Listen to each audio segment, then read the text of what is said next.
Battle through hordes of draugrs, pirates, and even giants in this Norse tale from Ninja Theory. Hellblade 2 will take you through a story of loss, fears, and phobias as you travel through 9th century Iceland to save the island from giants and slavers alike. The sequel to 2017's Hellblade received a lot of hype for its horror elements and graphics, so let's see if it lives up to the tall task of surpassing its predecessor. Gameplay, and a little about the story.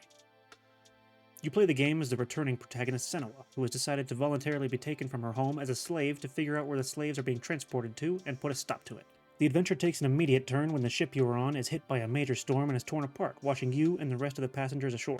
You must make your way through the wreckage to try and save as many as you can, but you eventually meet the leader Thorgester, who you must defeat in battle to survive. Rather than killing him, you need to take Thorgester hostage so that he can lead you through the island of the Bjorg slavers so that you can end their reign, but you quickly find out that these are not just regular evil people. The Bjorg are taking slaves to offer to the new arrivals to the island, the giants of Jotunheim. The giants have taken over various sections of the island and are immortal, so there is no obvious way to expel them. You will soon meet a new friend Fargrim at a ritual being performed to summon a giant, and he will serve as your guide through the remainder of the story to lead you to his own home that is being tortured by the giant Otoiga. I won't get into too many spoilers with the story, but this is one of the best stories told in gaming, continuing on with the success of the first game.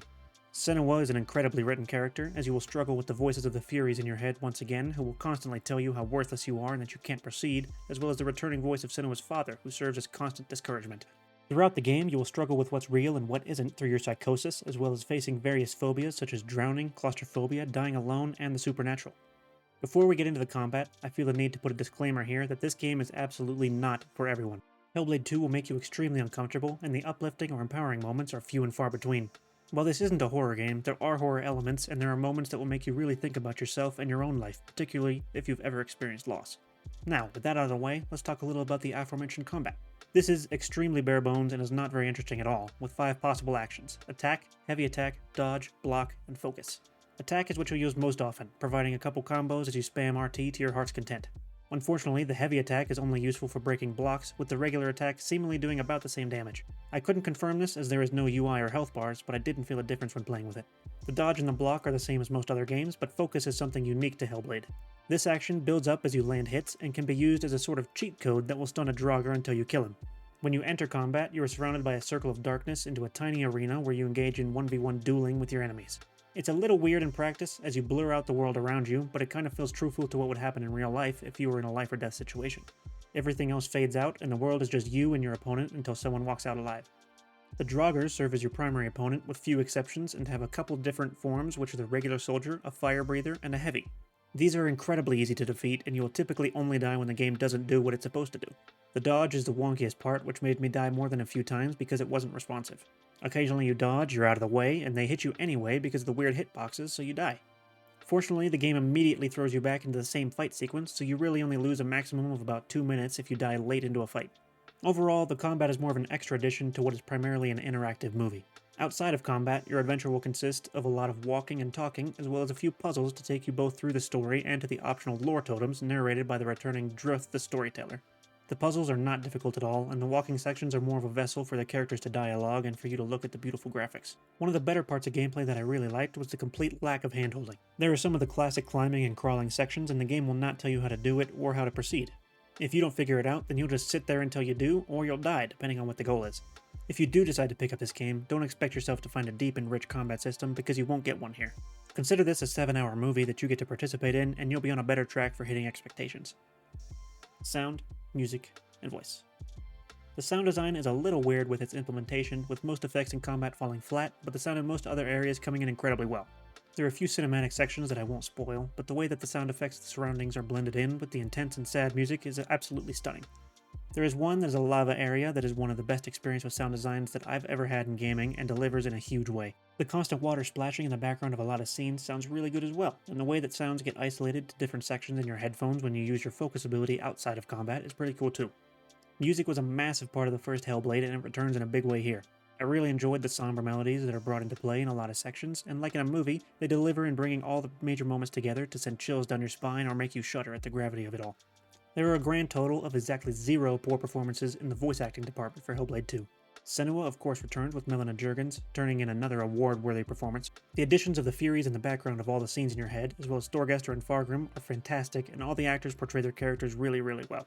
The previously mentioned Furies were my personal favorite part of the game again, and they do give you a little help through gameplay, but mostly just tell you how worthless you are, which hit me hard personally as it's something I've struggled with throughout my life.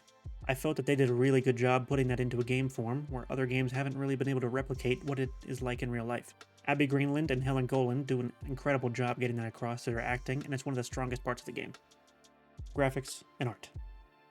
If you've ever seen any commercials or promotions for Hellblade 2, then you know how heavily they push their graphics, and Ninja Theory delivers in every way. This is by far the most realistic looking video game that I have ever put my hands on. I had to play around with the settings a bit to get performance right, but even on medium-ish settings, it looked stunning in every way.